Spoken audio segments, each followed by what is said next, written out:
হারিয়ে পাওয়া।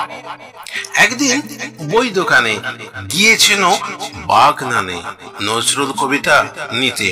দুটি বই দিয়েছিল হাতে, অগ্নিবীণা বিষের বাঁশি, মূল্য তার 20 9 80।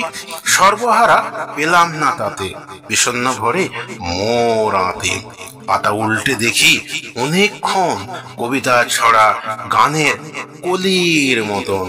ফিরে আসে বাড়ি মুখে, বিকাল আর চড়া রোদ পড়ে সম্মুখে।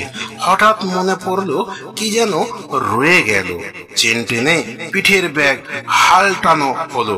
ছাতা মোর রয়ে গেছে সেটায়, তাড়াতাড়ি ছুটে চলি হোতায়। হাঁপাতে হাঁপাতে গিয়ে বলি, ছাতা মোর রয়ে গেছে চলি। টেবিলে রেখেছিলাম আমি, অস্বীকার করলো দোকানের স্বামী। 4 জন কর্মচারী বটে, দেখলো না কোনো কিছু ঘেঁটে। চশমাটে কর্মচারী তখনই, ছাতা তোমার ছিল না দেখিনি। বই তুমি দেখেছিলে অনেকক্ষণ, কোথায় ফেলে এসেছো দেখো এতক্ষণ।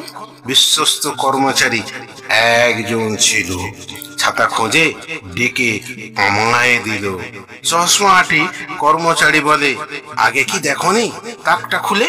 বয়স্ক কর্মচারী হলেন থ, ছাতা খুলে দেখায় যেন বর্গীর জ।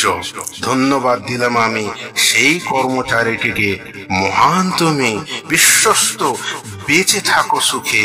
নাম লেখা আছে আমার ছাতার ভিতরে, কোনো কিছু টু শব্দ করলো না জোরে।